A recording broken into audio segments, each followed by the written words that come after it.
Good morning. মই আগন্তক third grade fourth গ্ৰেডৰ এক্সামত সুবিধা হোৱাকৈ কেইটামান মেথছৰ কুৱেশ্যন লৈ আহিছোঁ আৰু মোৰ আজি কুৱেশ্যন আছে। ফাৰ্ষ্ট কুৱেশ্যনটো হ'ল এটা বৰ্গৰ কালি 225 বৰ্গমিটাৰ হ'লে বৰ্গটোৰ বাহুৰ দৈৰ্ঘ্য হ'ব। কি দিয়া আছে?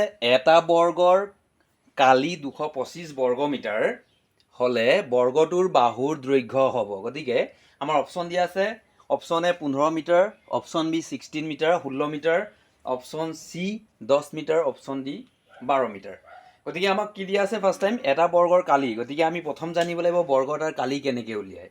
গতিকে বৰ্গৰ কালি হ'ল, যিহেতু বৰ্গ মানে হ'ল চাৰিওডাল বাহু সমান, বৰ্গ মানে হ'ল চাৰিওডাল বাহু সমান। গতিকে যদি চাৰিওডাল বাহু সমান হয় তেতিয়াহ'লে বৰ্গৰ কালি ওলোৱা সূত্ৰ হ'ল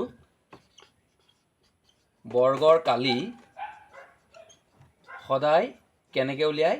বাহু স্কুৱাৰ কৰিলে উলিয়ায়। ঠিক আছে, বৰ্গৰ কালি ওলোৱা সূত্ৰ হ'ল বাহু স্কুৱাৰ।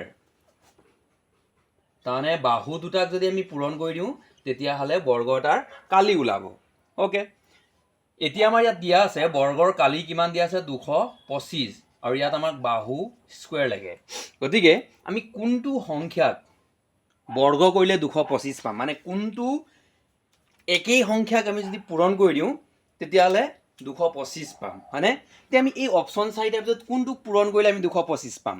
এতিয়া অপশ্যনতে চাওঁচোন, আমাক যিহেতু 225ত এককৰ ঘৰত 5 আছে, গতিকে যিটো সংখ্যাৰ এককৰ ঘৰত 5 থাকিব সেই 5 একেই পূৰণ কৰিলেহে আমি এককৰ ঘৰত 5 পাম।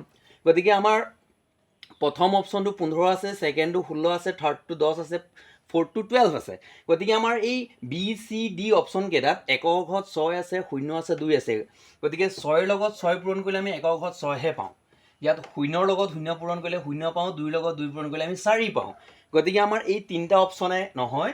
গতিকে অপশ্যন এইটো হ'ব আমাৰ কাৰেক্ট এনচাৰ, কাৰণ 5 পূৰণ কৰিলে 25 হয়। গতিকে 15 পূৰণ কৰিলে আমাৰ কিমান হ'ব? 225। গতিকে আমাৰ যদি বৰ্গ এটাৰ কালি 225 হয় তেতিয়াহ'লে বৰ্গটোৰ বাহু হ'ব 15 মিটাৰ। ঠিক একেদৰে 2 নম্বৰ প্ৰশ্ন দিয়া আছে, এটা বৰ্গৰ পৰিসীমা 16 মিটাৰ স্কুৱাৰ হ'লে বৰ্গৰ বাহুৰ দৈৰ্ঘ্য হ'ব। গতিকে পৰিসীমা মানে কি?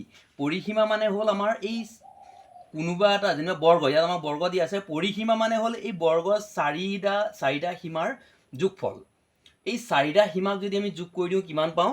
16 পাওঁ। তাৰমানে চাৰিডাল বাহুক যদি আমি যোগ কৰি দিওঁ 16 পাওঁ। পৰিসীমা মানে যিহেতু বৰ্গ দিয়া আছে গতিকে বৰ্গৰ চাৰিওডাল বাহু যোগ কৰিলে আমি কিমান পাওঁ? 16 পাওঁ।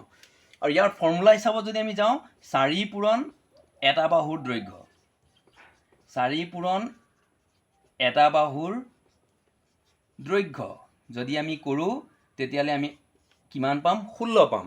গতিকে আমাক লাগে এটা বাহুৰ দৈৰ্ঘ্য, বাহু এটাৰ দৈৰ্ঘ্য লাগে। গতিকে আমাৰ এই 4টো এটা বাহুৰ দৈৰ্ঘ্যৰ লগত পূৰণ হৈ আছে। ইয়াক যদি আমি সোঁফালে লৈ যাওঁ তেতিয়াহ'লে ইয়াত থাকি যাব এটা বাহুৰ দৈৰ্ঘ্য, আৰু ইফালে হ'ব 16/4।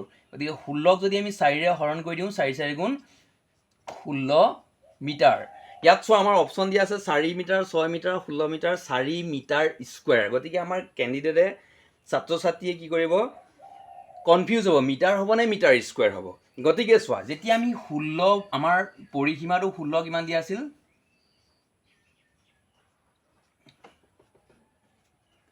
এইটো অপশ্যন, এটা বৰ্গৰ পৰিসীমা 16 মিটাৰ, গতিকে এইটো মিটাৰ হ'ব লাগিছিল।